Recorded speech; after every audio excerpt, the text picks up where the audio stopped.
Hi, I'm John Maxwell. When the top companies in the world are looking for trainers, speakers, and coaches, there's one name that stands above the rest, and that's Maxwell Leadership. Our certified team members have gotten proven results for companies all over the globe, and our reputation, I'm proud to say, is second to none. Some of our members have risen to the top of their profession, including the one you're going to meet today. I proudly introduce you to my friend Bob Fabian Zinka.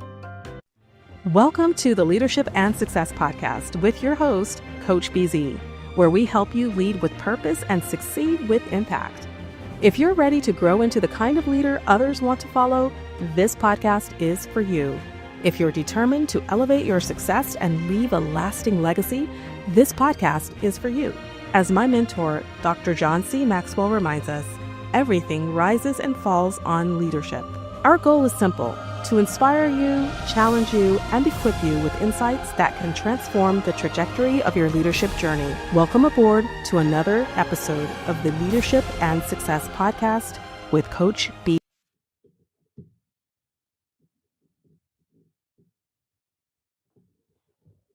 What if I told you that most leadership failures are not caused by bad decisions, but by good decisions made with incomplete truth? Today, we're diving into that reality with a leader who doesn't just talk about leadership. She disrupts it, redefines it, and rebuilds it from the inside out. I'm honored to introduce someone who brings over 30 years of leadership experience across federal, state, and local government. A systems strategist, executive advisor, and one of the most thought-provoking voices in leadership today, Maxine Maloney. Maxine is known as a leadership provocateur, and trust me, she lives up to that title. She operates at the intersection of authority, accountability, and execution, helping leaders reduce decision friction in complex systems. And more importantly, helping leaders see the truth they've been missing. Because as she says, if you believe you're getting the truth, you're already behind. For my naval leaders, for my cybersecurity professionals, for those of you stepping into leadership roles, this conversation is going to challenge how you think about decision-making under pressure, signal versus noise, and what it really means to lead with clarity in complex environments. And here's what I'll tell you. When Maxine walks into a room, something shifts. Not because she's loud, not because she performs leadership, but because she brings truth, clarity, and presence in a way that forces you to confront what you've been avoiding. Today, we're going deep into her concept of institutional velocity, why organizations stall even after decisions are made, and the hidden cost of leading while being unavailable to yourself. So I need you locked in for this one. Take notes, challenge your assumptions, and most importantly, ask yourself, am I leading from clarity or from performance? Let's get into it. Please help me welcome to the Leadership and Success Podcast, Maxine M. All right. Thank you so much, Coach Busy AI. That was my AI twin introducing Maxine. Well, before I bring her to you, as is our custom here, we have what we call a moment of gratitude. This is where we take just a moment every time we meet to be grateful. So if you would, on this fine morning, maybe close your eyes and put yourself in your happy place and think about one thing that you are grateful for in this moment. Right now, I think I am really grateful for America. America is not a perfect country, and God knows we didn't start right with slavery and all of that. But it's a country that always aspired to do the right thing. You know, our founding document, especially the Declaration of Independence, all men are created equal. That includes Black people, that includes women, that includes gay, that includes straight, that includes everyone. And I think that is so powerful, right? Our motto, "E pluribus unum," out of many one. We are one melting pot, and everybody is included. It's not something we've always done, but we aspire to be that country. And that's the country I was willing to die for if I had to when I joined the US Navy 21 years ago. So let us know in the comment, what are you grateful for today? And let us also know, where are you guys joining us from? What city, what state? And if outside of the US, which country? And if you have a question for my guest today, please type it in the comment, and Coach Maxine will be answering you live. All right, let me see if I can properly introduce Coach Maxine to the Leadership and Success podcast audience. So she is a leadership provocateur because she challenges conventional leadership thinking, confronts uncomfortable truth, and forces leaders to examine the gaps between perception and reality. She is a system strategist and a truth-centered executive advisor. Today, we're going to be talking about institutional velocity, why decisions stall inside organizations. So, Coach Maxine M. Maloney is a bold and thought-provoking leadership voice, system strategist, executive advisor who helps leaders reduce decision friction inside complex organizations. She brings more than 30 years of experience across federal, state, and local government, along with a powerful ability to challenge leaders to see what is really happening beneath the surface of strategy, execution, and culture. Coach Maxine is the founder of Unapologetically S.H.E and is known for helping leaders confront one of the most overlooked realities in modern leadership. Decisions do not stall because people are incapable, but because truth is often delayed, filtered, or softened inside system. So her work on institutional velocity explores the speed and clarity with decision move through organization and why so many leaders believe progress is happening when the system has actually stalled. So in this live conversation, we'll unpack leadership at the intersection of truth, authority, clarity, and execution. So, ladies and gentlemen, please help me welcome to the Leadership and Success Podcast, the one and only Coach Maxine M. Maloney. All right. Good morning, Coach Maloney. Can you hear me? I can hear you. Good morning. Fantastic. Good morning to you. So, first question I have to ask: what are you grateful for this morning? Oh, thank you for asking that question. And I really like the way you start this podcast. And what I'm grateful for this morning is this opportunity, the opportunity to share my thoughts and to actually hear from others. So that's what I'm grateful for this morning, in addition to being able to open my eyes and experience another day. That is so beautiful. As long as I am alive, right, there is hope for me, and Exactly. that's powerful. Is there something about you that most people may not know when they first meet you, Maxine? Ah, well, I'll start with the visual, right? When people see me, they don't realize that I am Afro-Latina. Really I was born in Panama. I am bilingual Spanish English. fantastic. And folks immediately see me and go, oh, a woman of color. But I Wow. am a dynamic, right, Yeah. multifaceted woman that it has what I call this cultural moray, right? Hmm. I'm Hispanic, I'm Afro Latina, I'm American. Wow. That is really really powerful. I love it. Uh, it seems like when you walk into a room, right? Many people say that something shifts in the atmosphere. What do you believe they are actually experiencing just by your presence? Hmm. Well, I don't walk into a room to dominate it. I walk into a room to pay attention to what's actually happening underneath, right? Mm. So I think when I walk in a room, they may see that they may feel an energy of curiosity, but also an energy of calmness, right? Mm. In many organizations, people spend a lot of energy with managing perceptions. For me, it's not about perceptions, it's about alignment, and it's about engaging people. Because underneath that, this is where decisions get stalled and trust gets really thin, and teams may be already compensating quietly for unresolved problems. So Wow. the energy when I come into the room is really a quiet energy, that of curiosity, as I pay close attention to what's happening in the room. That is really powerful. I think that's really emotional intelligence, isn't it? Thank you. Wow. Because I live in Silicon Valley and I know our IQ is pretty high off the chart. but I feel like we have so much work to do to increase our emotional intelligence and just awareness. Now, you have described yourself as a leadership provocateur. My AI twin mentioned it. I did too during the intro. What truth are you most committed to challenging these days? It's a really great question. And what I'm most committed to challenging is the idea that leadership is performance, right? Mm, We normalize leadership that looks impressive while externally systems are quietly deteriorating, right? A leader can be highly visible, but still very ineffective. I've seen organizations with constant meetings, polished presentations, strong messaging, where execution was painfully slow or not at all. So I challenge leaders to stop confusing activity with movement mm. because leadership is not about how inspirational you sound during stable conditions. Leadership is about whether truth can move through your system clearly enough for people to act effectively under pressure. Because we're all Wow. about the idealistic situations, but truly, leadership is present under pressure.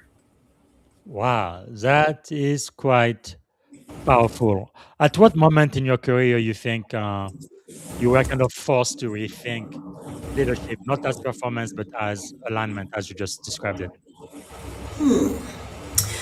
I notice that some polished environments were often the most internally disconnected, right? Hmm. Everything looked like it was functioning on the surface, but beneath the surface, people were exhausted. It was unclear. There was a lot of hesitation, and people were overextended. So I remember realizing that leadership and leaders were more often rewarding appearance instead of alignment. Hmm. Right? Reporting that things look good, but operationally there was friction, and the friction is increasing.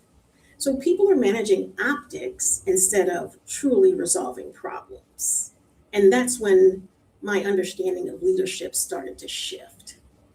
And for me is realizing that leadership is not about creating appearance of stability, but it's about reducing the distance between what is true, what is known, and what gets acted on. Wow. That's a very powerful way of saying it. Now, something you have trademark is institutional velocity. Let's talk about that. What is institutional velocity? Well, I'm going to share a little background to where this comes from. And this institutional velocity was born out of an experience I had with a team that had to act with intent, with authenticity, and quickly under extreme pressure. And it made me think about how decisions are made and how we execute. So I'm a systems thinker. And so institutional velocity is the speed at which truths, decisions, and execution move through a system without distortion, delay, and the biggest thing, that's organizational drag. Hmm. Most organizations think they're being productive, right? But the problem is we're not actually moving. And I've seen teams spend weeks preparing updates about an issue instead of making decisions required to solve the issue itself, right? Huh. Okay, I guess that's what you would call low velocity. So why do you think so many organizations unknowingly operate at low velocity? It's one thing, and this is my belief, is that busy looks effective, right? Mm. But busy and effective are not the same. That's really what I believe it is. Being busy makes us seem effective, but the two are not the same. That's really, really powerful. There is one of my favorite book is this one, The 21 Irrefutable Laws of Leadership by John Maxwell. It is actually the curriculum for this season for my podcast. And the love priority, which is number 17, I think it aligns with what you're saying. It says leaders understand that activity is not necessarily accomplishment. So there's the difference between just being active and actually being able to achieve result. So what is the gap, you think? Say that again for me, Coach BZ, the Oh, last like question. there is a difference, right, between just being busy, being Yes. active, and then actually producing result. What is the difference? What should leader focus on? Yeah. It's moving from meetings and moving from dashboards and moving from constant reviews and layers of approval, right? Mm, It is about understanding the problem that you're trying to solve very clearly, right? yes. Articulating it clearly and transparently. You can be clear, but you are not transparent. So it has to Mm, be the two, clear with transparency, so that you can move, right? Because we're often meeting, but there's no progress. It's pure hesitation disguised as yes. process, right? So process is not measured by how much conversation exists around the work. It's measured by whether the system is absorbing those truths, right? And there are decisions being made, and then we're moving effectively. Mm. That is quite powerful. What do you think are some of the early warning signs that decision velocity may be slowing? This takes a skill that we often don't have time as leaders to do. This is about reflection and stepping back. Mm, One of the early warning signs is excessive caution around ownership. That's when the first red flag needs to go off. You begin hearing, oh, we need another review. Let's revisit this next week. Or maybe we need to socialize this first before we do this, right? That's the main sign. mm. There's another sign, and that's when people begin managing visibility more carefully than they are managing those outcomes. Wow. That's quite insightful. For the people who are listening right now, those who aspire to lead or the tech executive or military commanders listening at this moment, what do you think is one immediate action they can take this week to try to restore decision momentum? Ah, begin by asking yourself questions, right? Questions about your systems and your truth, right? Calculated questions about what are the truths that I'm not paying attention to, Mm, right? Looking at your system, are we making progress or are we talking about process, right? Because often we confuse process with getting progress done, and that's not what we're doing. So mm, I think start first by what are the truths that I'm not facing? And are we making progress or are we focusing so much on process? mm. That is quite powerful. Kelvin from the live audience say, great perspective. You are clearly articulating how organization failed to see the pitfall from a system view. Thanks for sharing. And also, Mhm. Kelvin, if you have a question for Coach Maxine, go ahead and type it in the comment and we will answer those questions live. Sure. So you just mentioned the truth, Coach Maxim. Let's get a little bit deeper into this. Let's talk about the truth gap. You've said that if you believe you are getting the truth, you are already behind. What do you mean by that? Can you unpack that for us?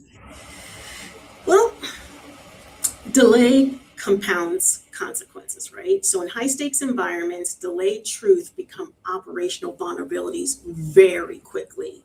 Hmm. Small issues become systemic issues because escalation slows, right? And so we think about our teams. Our teams begin compensating quietly instead of resolving openly. We're building, and I'll share this phrase, right? Psychologically safe environments, Mm-hmm. right? We have environments where staff, managers, even leaders are hiding the truth. People are working on problems quietly for months Mm. until a system is exhausted, right? And often leaders are making decisions against outdated realities instead of what is the current realities. And that's extremely dangerous. And I would say this is extremely dangerous when you're thinking about military, cybersecurity, emergency Yeah. management, right? Because we're so focused on these layers that we're not in the now and not paying attention to what's already happening. Does that Mm. resonate? Wow, that is quite insightful. So, what do you think is the role then of authority in making it an intentional um, for the truth to be distorted as leaders receive them? Ah, well, it's really about the organizational culture, right? We need to create environments that it's not about performance, right? Environments where staff are not quiet. Because I'll tell you another signal is when there's way too much agreement. Hmm. Staff are always aligned, but yet they're quiet, right? They respond yes or everything's working. But we have to create environments where staff are comfortable challenging the system, but challenging the system respectfully, right? Disrupting. I love a team of disruptors because I'm a Hmm. total disruptor, right? Sometimes we have to disrupt the system to hear the truths. And as a leader, you got to be ready and open to the truth, right? Because what you think may be the truth or the way forward may not be until you allow your staff, create an environment where staff are comfortable with raising alternatives, right? Questioning respectfully a decision and then offering an alternative.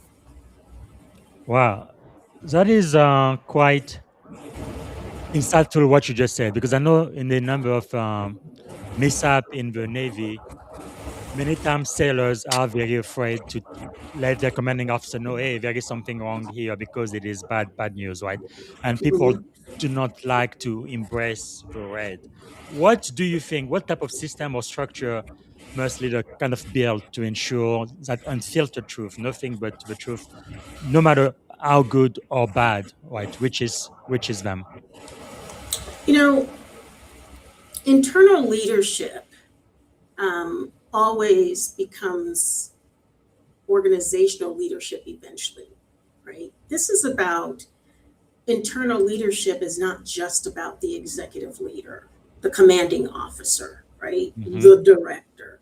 Internal leadership is about the team, right? I've seen environments where leaders are technically capable, but they're exhausted and the culture becomes reactive, tense, and emotionally fragmented, right?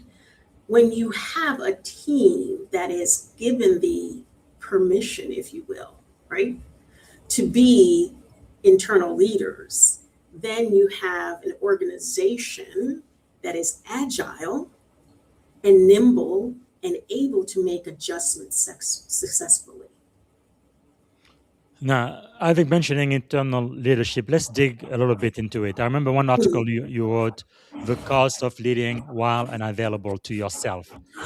How does a leader know they have become unavailable to themselves? It's when there's constant interruption and you're exhausted, right?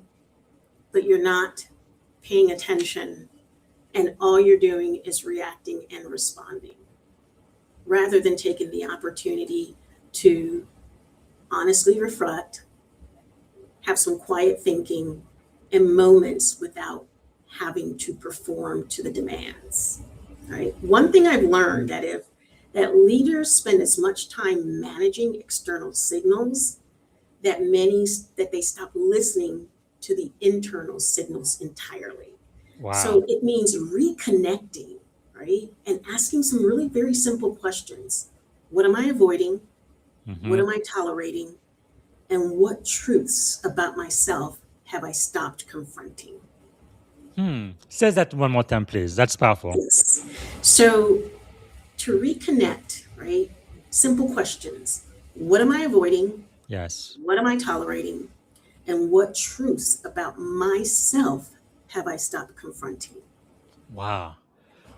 That is quite powerful. I guess that's human nature. I remember one of my commanding officer used to tell me that if you see something wrong and you don't say anything, that becomes the new standard for your Yes. organization. But why do you think so many leaders tend to avoid confronting the truth? Why do you think that is? It's an overrated habit called performative availability, right? Hmm. They're constantly visible and they think that visibility equals leadership. But constant visibility without clarity, it's really important. Mhm. Visibility without clarity actually creates more confusion Wow. And when you rather mentioned, than doing what's underrated, and that's mhm, what's called decisional clarity, right? You're strategically thinking, you're behind the scenes, you're balancing being visible, right? When you have that, you have the ability to have decisional clarity and your teams can move faster. yes. So you're talking about visibility and clarity. What about transparency? Ah, you know, transparency is to me one of the most overrated verbs, right? Because we don't really understand transparency. Transparency is just that, transparent. And Mm, it requires leaders to be vulnerable, right? Because transparency means telling the truth. yes. And so there are times where you gotta tell what's really happening so that your staff, your teams understand the state of play. Hmm. I like that. So, what daily practices would you say help leaders reconnect with themselves without stepping away from their high pressure roles? Ah, quiet time. You really need that time to think clearly, to observe what's happening, right? Hmm. And to decide your next steps. And I'll take you back to those questions that I asked, right? It's about reconnecting. What are you avoiding? What are you tolerating? Yes. And what am I not confronting? Constantly taking those moments to step back and ask yourself those questions helps you with decision clarity, actually helps with confidence as well. Mm. That is quite powerful. I want to get a little bit more practical with what you just said. But first, let's go back to the audience. Calvin says the flaw of not focusing on first level management. The lead majority of the people in large organizations, but they are in the mold of reacting, responding, and ensuring the performance of a company at the surface. So I guess that's performative leadership. And Jude said, well said. First question for you from the crowd. Kelvin asked, I want to know how Coach Maxine believes an organization can take that first step. You have to find a way to break the system, the process, and say, let's look at this from a different way. So, what is the first step a leader can take? Well, this is one of my mantras. This is what I call one of my boogaboos, right? Stop viewing leadership as a status. Hmm. Leadership is not about status. Leadership is a responsibility for clarity, a responsibility for people. This is the moment where you become responsible for how truths, trust, and decisions move through a system. Hmm. That's when leadership starts to feel different. It is not about performance. And you know what? Leadership is not for the weak of heart, right? If you want to lead, you've got to be ready to lead. And leadership is an art form. I consider it an art form. You've got to focus, you've got to keep tuning in and fine tuning your skill sets but you've got a balance between visibility and authority. And the strongest leaders usually realize their real responsibility is not about visibility. It's not about the performance. It's about reducing confusion, reducing distortion, and increasing trust under pressure. That's a Wow. real leader. That's quite practical. No? One thing you've said over and over again is leadership is not about visibility. Earlier, you said it was about movement. How should Yes. leaders measure whether they are actually moving the system? Ah, well, that is the challenge. And you measure how you have to ask yourself a few questions. Are decisions moving faster? Are problems surfacing earlier? Hmm. Are the teams clearer? Is accountability sharper? Right? I'm going to repeat those again because I Yes. think as leaders, these are really important questions that you got to ask yourself on a regular basis. Hmm. I ask myself those every single day. I measure movement by how decisions are moving. Are decisions moving faster? Are problems surfacing earlier? Are the teams crystal clear? And do they understand accountability? So is accountability sharper? I've seen organizations where leaders celebrate visibility while frontline teams are still not getting things done in a timely fashion, and decisions are being made at a snail's pace. That's not movement. Wow. Leadership is measured by whether the system functions clearly, honestly, and effectively because you were there, right? Hmm. There with your teams getting the work done. Wow. That is quite powerful. You mentioned psychological safety earlier. How can Mhm. leaders create that environment where dissent is safe? People can come and speak truthfully about what is going on in their respective area, but still disciplined and still productive. How how do you make it happen? Well, I will say this psychological safety is built on trust. Without trust, you can't have that psychological safety. Hmm. So, as a leader, doing what you say you're going to do, doing it with integrity and morality, and allowing your staff to voice concerns, Yes. right? It's setting the ego aside because, again, leadership is not a performance, leadership is a responsibility. And as leaders, we are responsible to ensure that our staff are the best versions of themselves every single day. Because it's not about me, the leader. Hmm. It's about the organization, it's about the problem that we're solving. So being open to suggestions and creating an environment where folks are sitting at the table.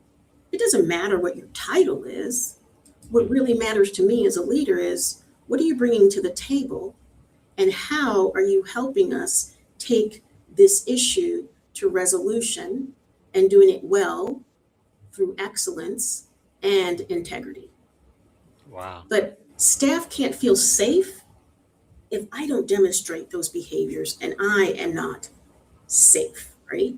It's all again, leadership is not performance, it's not Hmm. visibility. That is quite powerful. Calvin says, I guess, laughing out loud, the $1 million question. But it's a question a lot of leaders ask. Basically, this is the same question I just asked you. Aurelia had the same one. How can leaders help create environment where staff feels that they can be disruptor? Because Mm, it is true in many work environment, people are very afraid to raise their hand and say, hey, yeah, something might be wrong. Because when they do, they might get punished or the leader just doesn't want to hear it, yeah. right? Coach BZ, I want to add something else to this, Mm-hmm. and that is separating disagreement from disloyalty, Mm, right? That right. is really important, right? Strong organizations understand that discipline challenged improves decision quality. So when a team becomes dangerously quiet, people learn that disagreement carried social or professional consequences, right? Silence eventually weakens the mission. But leaders also need standards around dissent: respectful, direct, mission centered. The Yes. goal is not emotional chaos. The goal here is sharp collective thinking, right? Mm. So it's not about disagreement and it's not being disloyal. And I think there's something really important here for leadership maturity, right?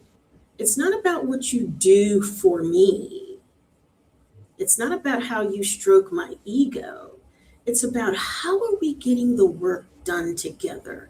How are we loyal to our true north, to resolving the issue and Yes. the mission?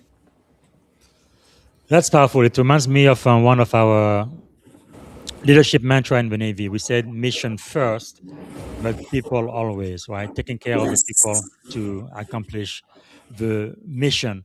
So, for the people who are listening right now, what is one of the biggest mindset shifts you think is required to lead effectively in the age of AI?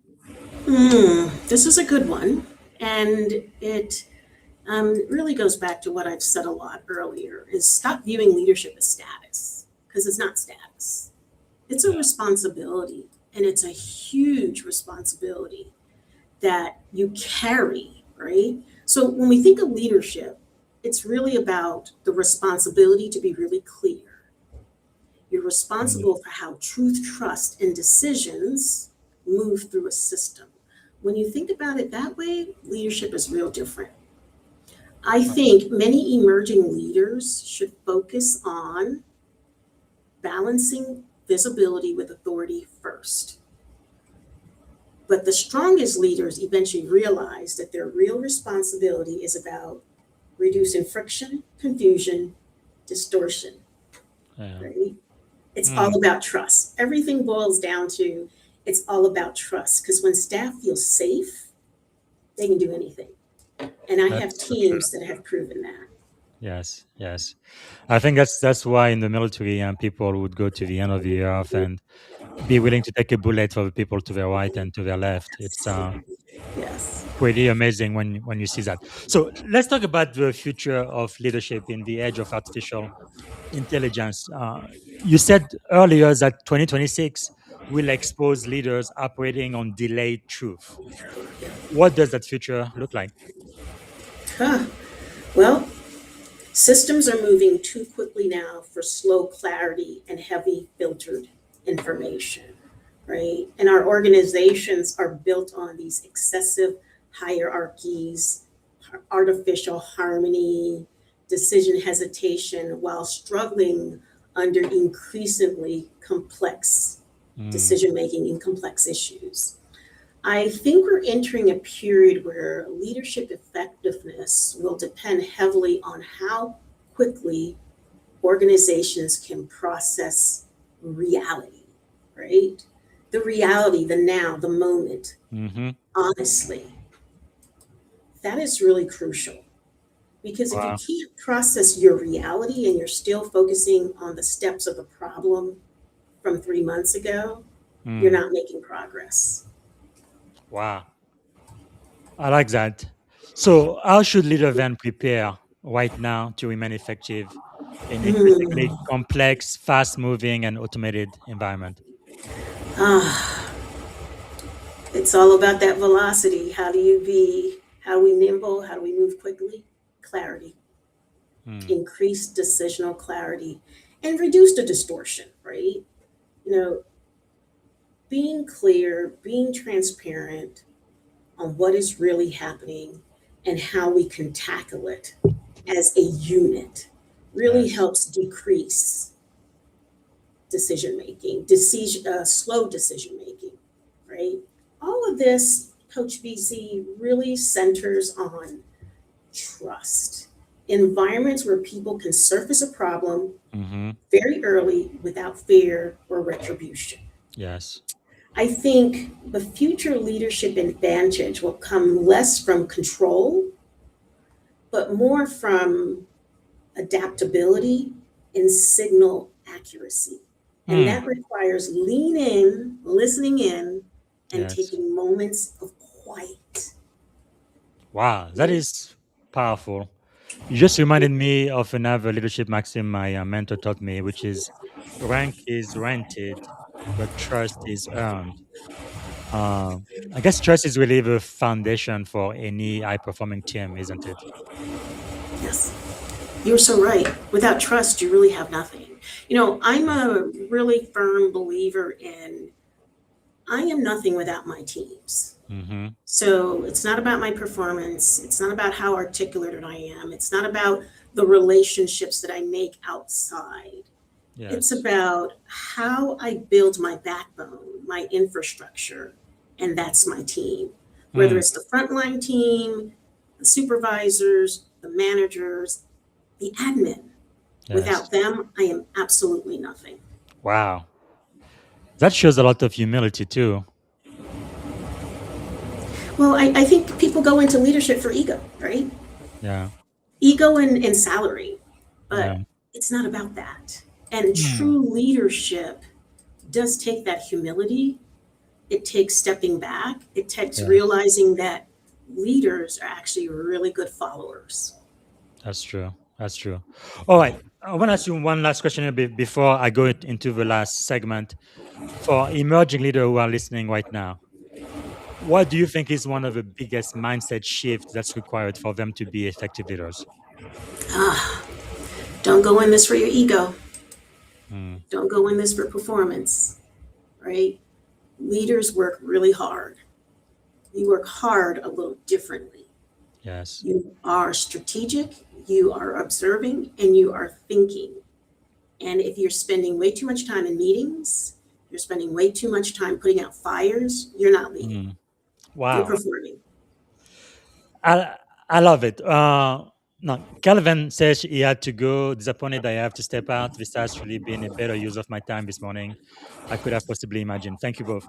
All right, and Calvin, and for those who do have to go, that's okay because you RSVP. Once we are done, you're gonna be able to view the replay immediately on LinkedIn and on YouTube. All right, Coach Maxine, let me ask you this. For this last segment, I tried to get into your mind to see some of the leadership principles you followed to help you be as successful as you are today. I guess one of the first questions I want to ask, what do you believe is one of the greatest lessons you have ever learned, whether in life, in leadership, or in general? You know, one of the greatest lessons I have learned as a leader is trust my intuition. Mm, Trust yourself. Trusting that my journey, the knowledge, and the skills that I've obtained over time mm, will help me make really good decisions. wow. Another thing I would add that I've learned over time is focus on mission. Be able to first myself understand the mission, Mm-hmm. the requirements to get to the mission, and what does the other side look like, right? When we've achieved, when we've been successful, what does that Mm-hmm. look like? Because when I know those things, I can better articulate that to my teams, to the organization. Because I Yeah. have to be crystal clear. If I don't understand the mission, I don't know what we're supposed to be doing, and I Mm-hmm. don't understand what the desired state is, Yes. Yes. then I'm clueless and I can't lead. Wow. That is quite powerful. Now, you have led at so many levels, including at the federal level, which is quite extraordinary. But what do you believe is the secret to your success? Why have you been so successful so far, you think? Oh, really quickly, my teams. I am not successful without my teams. My Wow. teams are my success. I Are learn there, from them every day. are there specific traits you look for when you choose a team? Ah, that's a really good question, Coach BZ. This is what I look for. It's not about the skills, not the technical skills that I'm looking for. Yes, it's on my list of things. What I'm clearly looking for are the attributes of a high performing teammate, right? Hmm. Adaptability, curiosity, moxie. People will say, moxie? Oh, yeah, you got to have moxie to work with me, right? And so Moxie also has something to do with grit, right? Mhm. But it's that constant curiosity and that willing to learn and willing to adapt that scores really high with me. Mm. Because I believe that I can teach you just about anything. Yes. Anyone can do anything if they're in the right conditions, a Mhm. condition where they're allowed to be free. Free. I'm using that loosely, right? Mhm. Where the conditions are right to question, to be curious, and to take risks. Wow. That's it. That is powerful. Now, when it comes to taking risks, which I completely agree with you, but sometimes there are some risks I think that might be too high. How are you able to help your teammates discern, a risk they can take? That's they're gonna learn through it, but it's not going to be fatal to your business or to your Mhm. mission. Do you have any tips for that? We actually, when you want to take a risk, let's walk through the risk, right? And it's not just arbitrarily, I want to try this. Well, what are the pros and the cons of doing this? What are the ultimate outcomes? How does this risk align to our intended state, Mm, right? And if it doesn't work, what is the resolution, right? You've got to be prepared, yes. right? Because sometimes a risk we don't really know, but we have to have plan A, B, C, D. Sometimes I go all the way up to plan F. Mm. But I believe in risks because if we don't take risks, we stay in status quo. Yes, yes. Wow. One of my mentor, Brian Tracy, used to teach me, what is the worst case scenario, and then making sure that doesn't happen. But wow, that is quite powerful. Now, I know that leaders are learners. What are you learning this day, Coach Maxine? What am I learning? I'm always learning because I'm curious. Um, right now, I am focusing on writing. Yay! I'm focusing on, now I do my LinkedIn articles and my newsletter and my posts, but I am focusing on honing in that art to writing for a larger audience. Yes. And that will lead to something that may happen this coming late fall, early winter. Yay! Fantastic. Can we have an idea of what your book is going to be about? Just a little tip. It's it is the most disruptive leadership book that's out there. There's Wow. not one like it. And folks who know me know I should be prepared for something that's explosive, Very something that good. is going to spin your head and you're going to be like, "What? Did she say that for real?" Yes, she did. All right, that definitely earns you the title Leadership Provocateur. But whenever it comes in the fall, we need you back here, and let's help it make be an instant bestseller for sure. Now, Oh, when I'd we love for that to happen. most of the people I talk to on the podcast, part of the reason why you get invited is because of your success, of course. However, we never talk about failure, at least not enough, in my opinion. How has failure shaped your life? Oh, well, I'm not afraid of failure, so I will start with that nugget. Mhm. I think failure is an opportunity for success, right? I think it's Willie Jolly who says something about failure is your get up or your next step up, right? Mhm. That's how I see it. And I'm not Yeah, afraid to fail. it goes by doctor now, Dr. Willie Jolly. Oh, Yeah, Dr. Willie Jolly, that's yes. right. So failure to me is something we shouldn't be afraid of. But I do have a something that my teams always hear me say: failure is not an option. Mhm. Failure is not an option, right? We're going to strive for the best. But when we fail, what do we learn from it? And Yes. so I see failure as my opportunity to learn. Mm, And if I don't have a failure, then I'm not living. I'm not leading. that's powerful. The same mentor who wrote this book, Dr. John C. Maxwell, wrote another book about failing forward. And I Mm, like the idea to fail, but learn from your failure and then use that to even have greater level of success. yeah. But what I guess another question I have for you is there maybe like what is one of the greatest fear you've had to overcome in your career or your life that you're willing to share? this right here, actually public speaking. Really? Yes, You gotta be folks kidding. laugh. My staff always laugh because I am an INTJ. I am a total introvert. And Wow. so it is taking me years to actually get to this place where You would have I told am me. Wow. comfortable. Really? Mhm. I still can't believe you. My goodness. Wow. Well, you hide that very, very well. Okay. And do you think just by force of trying over and over again, just is that how you were able to overcome that? Well, it happened because of a couple things. I like teaching, so got to step out in front of people. Mm-hmm. My leadership roles have normally been forced on me Yes. early in my career. So that meant I got to step up, got to talk to people. Mm. And then, in order to be successful, you have to articulate things clearly. Yes. So it was challenging myself to speak in front of others to ensure my message was clear, to hear what Wow. others were thinking about what I was saying.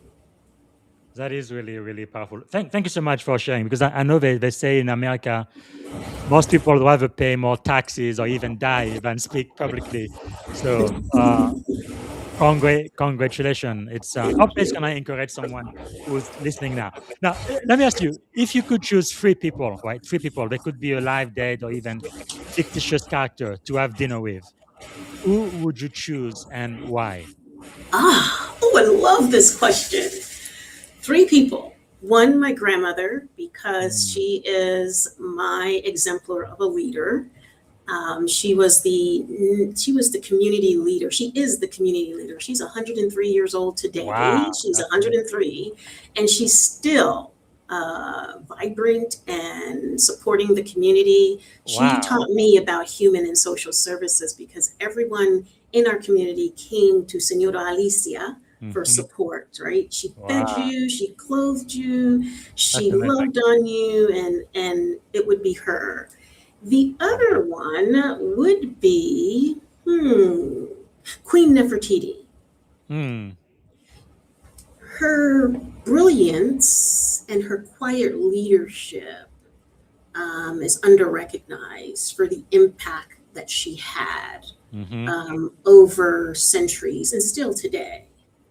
Um, and then I'll come to a current leader. I would say she's current, though she's not still with us today, Shirley Chisholm, because she Yes. brought her folding chair to the table. Yeah. Yeah. And in this age that I'm at right now, I bring my folding chair to the table. Yes. Yes. She's also the first Black woman to actually run for president. Exactly. Wow, that is amazing. Amazing. And I love what you said about your grandma because I'm originally from Africa, and we say that when an old person dies, it's pretty much an entire library that's been burnt, right? Because they have so much knowledge and wisdom. And wow, that's powerful, powerful. Now, Thank you. what is maybe a couple of books that you've read that you would like to recommend to my audience? Ah. Oh, I should Anything have comes wrote to this mind? down this morning. Well, one of my favorite is Leaders Eat Last, Simon Hmm. Sinek. Yeah. That is really critical. Another book is, oh my gosh, I can't remember the title. Leaders as Followers. Hmm. It's a blue book with a white title. I can't remember it, but I'll actually send it back so you can share it with your folk. And then there is a book called Presence. I like that. And Presence, I cannot remember the author, but it's I a book will. that stays on my night table as Hmm. well, Presence. because it's all about your presence and what that means and how Hmm. your presence can be developed. I think Is that by presence helps me. Amy Cuddy? Yes, Yes. got it. Yes. It's a great book. And I also think that book is great if you suffer from imposter syndrome, Hmm. as many of us do. Hmm. Yes. That is quite powerful. Let me ask you this: Do you think there is such a thing as executive presence? Oh, yes, there is. Some folks have it innately, right?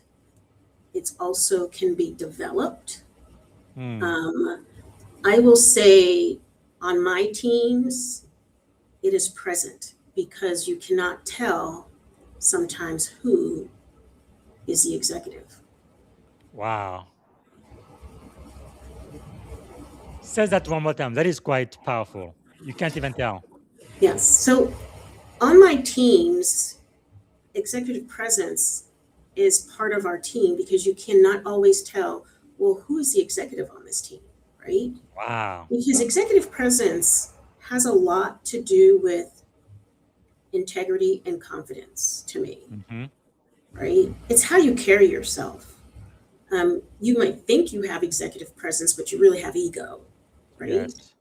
But executive presence can be taught and can be used at all levels. It's not just at the Mm. executive level. Wow, that is very, very powerful. Thanks again for sharing that. And the the book you mentioned earlier, so Presence by Amy Cuddy, Yes. Yes. bringing your boldest self in your biggest challenge. Yeah, I'm trying to get her on this podcast. Hopefully, I'm going to be successful this year. But she has so much to offer. And then you Yes. also mentioned Simon Sinek, Leaders Eat Last. Of course, the one book Simon wrote that everybody knows is Start with Why. With But I yes. like I like this one. But just so that you know, there is another book I like. I don't know if you've read this one. It's been recommended on this podcast a couple of times. It's about do not eat alone. I don't know if you've read that book or not, but at least three people I have interviewed here have recommended this book, Never Eat Alone and Other Secret to Success, One Relationship at a Time by Keith Ferrazzi. I love that. I'll have to get that. Yeah. And relationships are so critical to leadership, Yes. right? Yes. Yeah. It's one of the other foundations of great leaders is Wow. having those diverse relationships, but authentic, genuine relationships. So true. All right. So let me ask you this: is there maybe a song, a book, or even a movie that would be your life's theme or one of your anthem?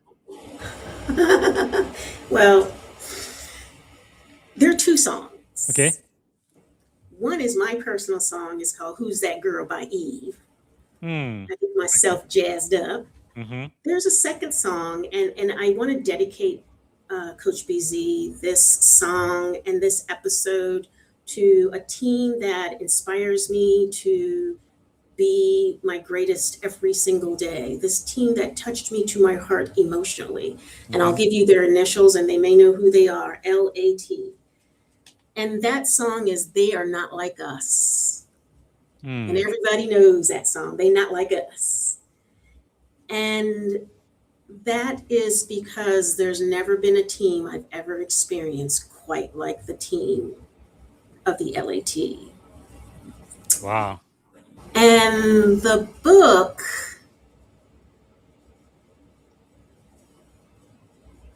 the Bible, Yes. because all the answers are there. Hmm. Whether you're Powerful. struggling personally or in leadership, the answers are there. Yes. Wow. Thank you so much for sharing that. Okay. If you had one and only one day to live, what would you have liked your final contribution to be? Ah, well, my final contribution would be to have built a cadre of leaders who will go out there and make a difference in systems unapologetically, Mhm. genuinely, and with heart. Wow. That's quite a legacy. And if you had a magic wand, you could solve any problem at all in the world. What is the one problem you'd like to solve first thing tomorrow? Racism Hmm. in America, Yeah. because there's only one race, and that's the human race. Yes. And division does not lead to success, right? It is all about us in this dynamic, complex country that we live in with Mhm. diverse experiences. This is a country that we came to, everyone came to, Yes. right? Yes. It's not owned by any single culture. Hmm. There is the Native Americans, and But we came here, we were all brought here in some shape, form, or fashion, whether freely or unjustly. We do not have time. There is an urgency. There's an urgency that we must stop this. Wow. That is powerful, powerful, powerful. But just so that you know, so Jude says, great conversation and insight. Kevin says, I love a perspective on executive presence. And Aurelia say, I'm so glad that I joined today. So you are impacting a lot of people live right now on LinkedIn and YouTube. Thank And of you. course, more and more people are going to listen once our show is over, which it is almost time. I really appreciate everything you are sharing. And I think Thank you. that in our country, more than ever before, I think we really need to find, I believe, our way back to where we treat everybody with love, respect, and dignity, regardless of their race, their No, ethnic origin, or whatever. exactly. So And that's so powerful. it's not that hard to get there. Mhm. It's not that hard because human beings are innately, right, Yes. collaborative. They're innately full of love, Mm. innately genuine. So we just need to make that effort to go back there for the next generation. Our Wow. true center, our true north, we've lost it. And it Yes. doesn't take that much to get there. Man, that's so powerful and so timely. All right. We are already out of time. So let me ask you, what can we do to add value back to you, Maxine? Follow my Instagram, comment, share your ideas, Yes. reply, get on my website, and stay tuned for my forthcoming project that will unveil itself late fall, early winter. But you know, one Fantastic. thing I would say, Coach BZ, Mhm. lead with confidence and humility. If everybody Mhm. could lead with confidence and humility and remember that leadership is not a status, it's your Yes. responsibility, that's what they could do for me. Confidence and humility. All right. So, like I said, technically we are out of time. Can you give me 5 more minutes before we land this plan? Sure. Okay, let's do this. It's gonna be lightning round, really. Rapid fire. So don't take too long to think. Whatever comes to your brain, I wanna hear it right away. All right. What is one word that defines great leadership?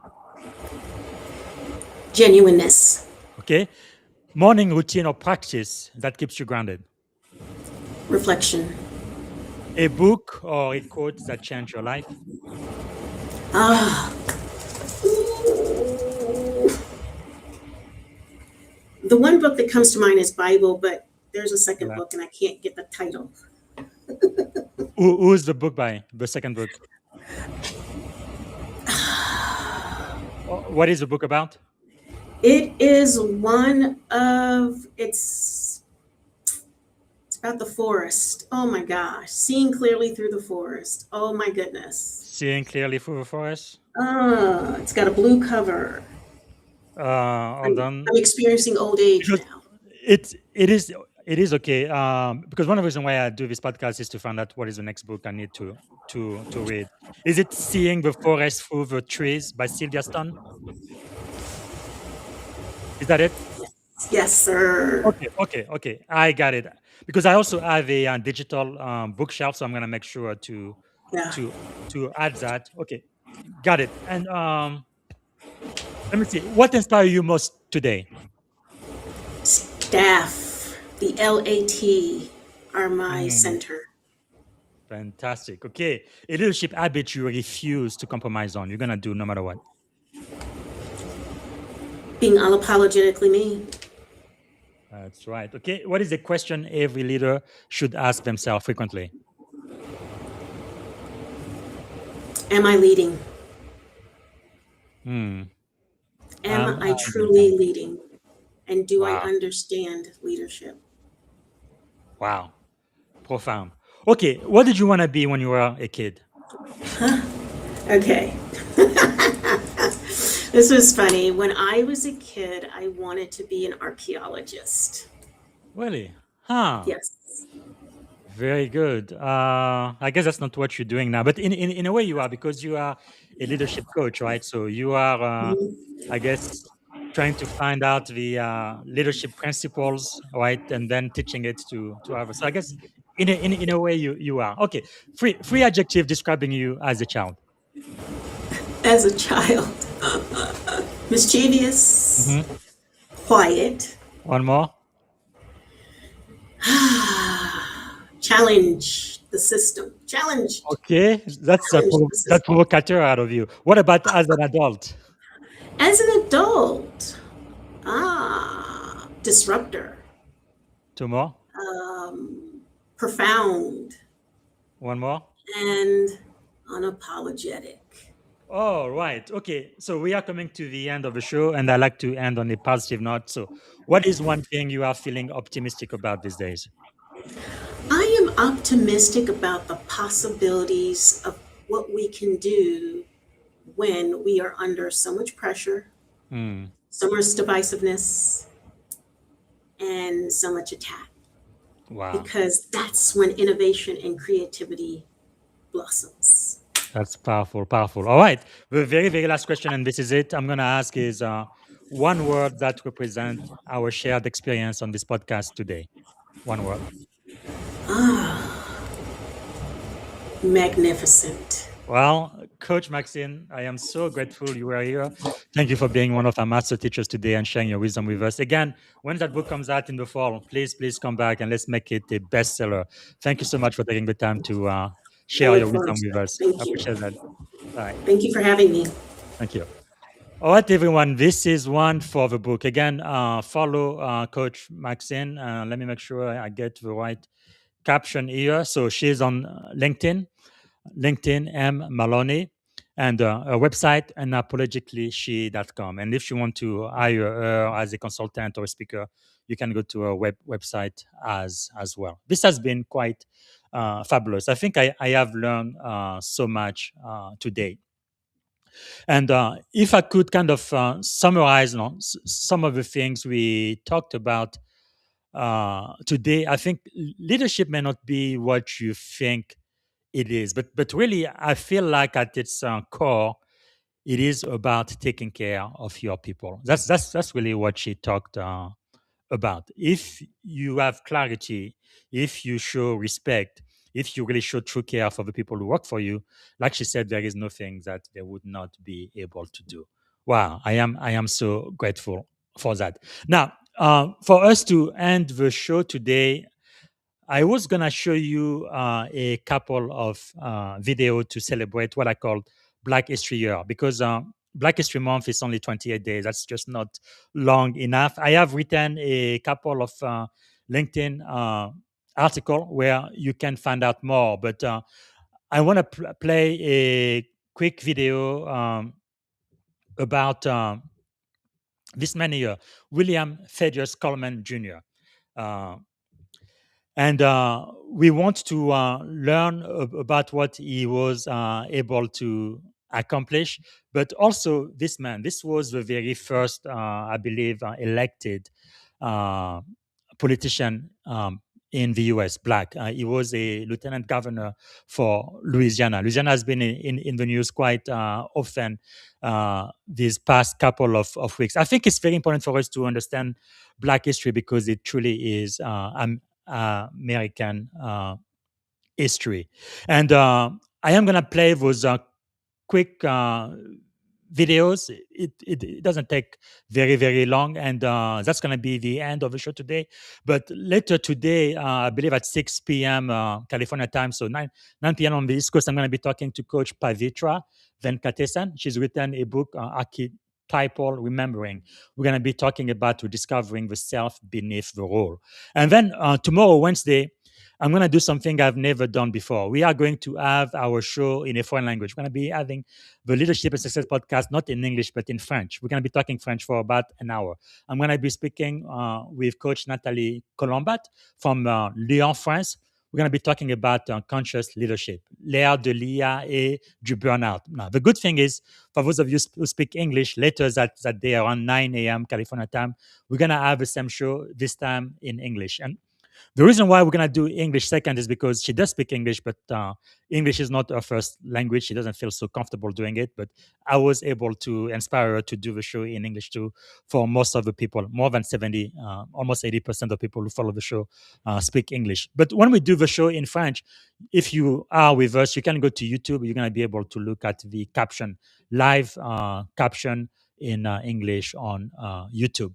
And then I will also have a last show tomorrow with Coach Kim Palermo. This is probably one of the most insightful shows I'm going to have this year. She wrote a book about indoctrination.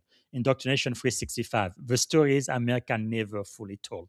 There is a lot of things we believe about these countries that are just myth, right?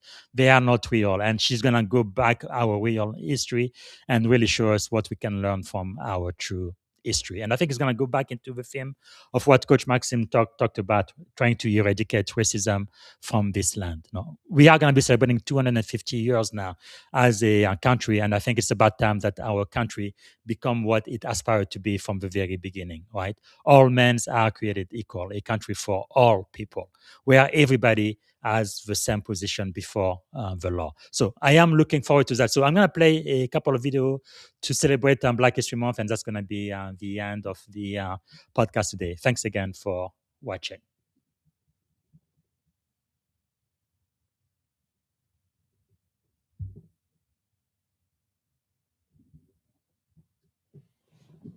From 1863 to the late 1870s, nearly 1,500 Black men would come into political power.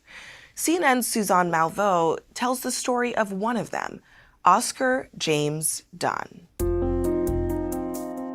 Oscar Dunn's story cannot explain the entire notion of Reconstruction. It does give students a very tangible person that they can wrap their minds around. Oscar James Dunn is free and educated and living in Louisiana in the mid-1800s.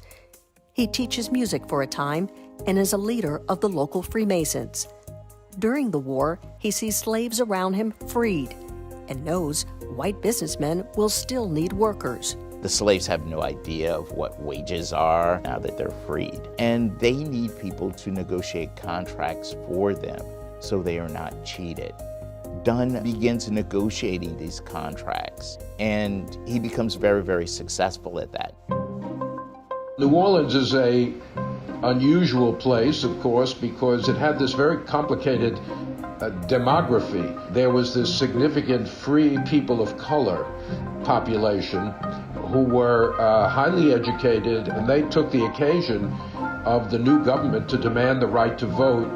There were actually lots of other people who were arguing at the time for universal suffrage for Black men, saying we can't start to bring these states back into the Union unless African American men are enfranchised. Otherwise, how can they protect their own freedom? But Lincoln's assassination brings on the presidency of Andrew Johnson, who was sympathetic to the former Confederates.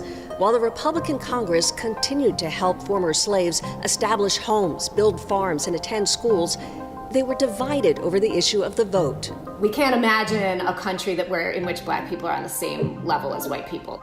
Some of these white Republicans would have thought African Americans deserve to be free, they deserve to have other kinds of basic rights that white people enjoy, but voting, that seems like a bridge too far.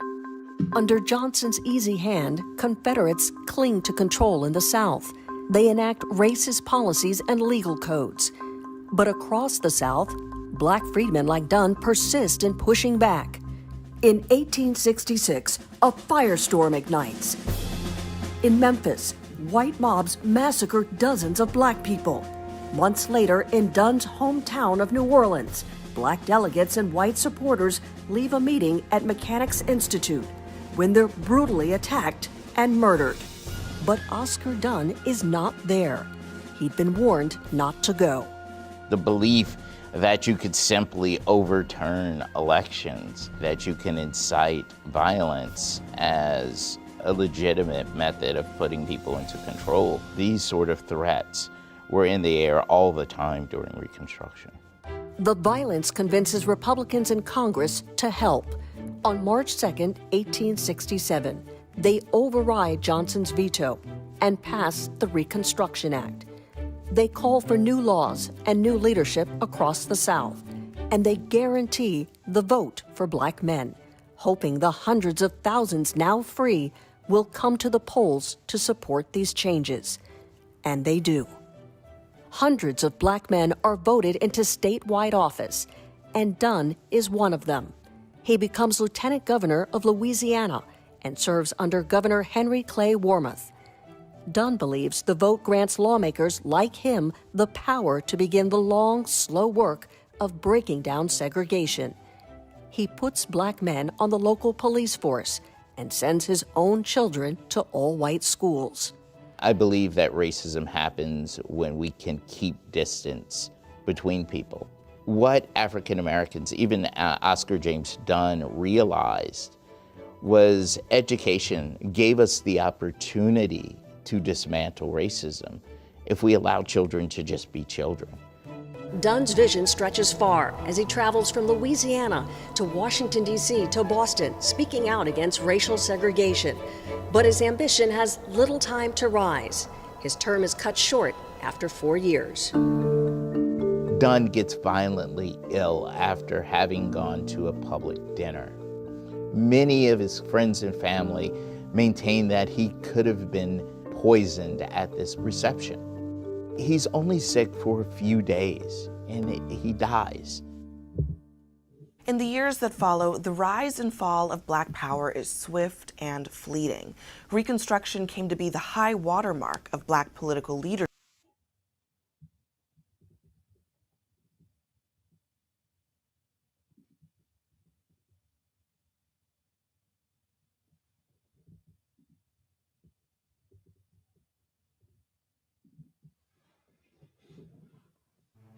Thank you for tuning in to the Leadership and Success Podcast with your host, Coach BZ. If today's episode added value to your leadership journey, be sure to subscribe, share, and join us again for more wisdom nuggets on how to lead better and achieve greater success. Remember, leadership is the most critical skill of our time. The world will always need leaders to inspire others, drive innovation, and execute meaningful strategy. So why not count yourself among the bold leaders shaping the 21st century? Until next time, stay inspired, stay committed, and keep leading with excellence.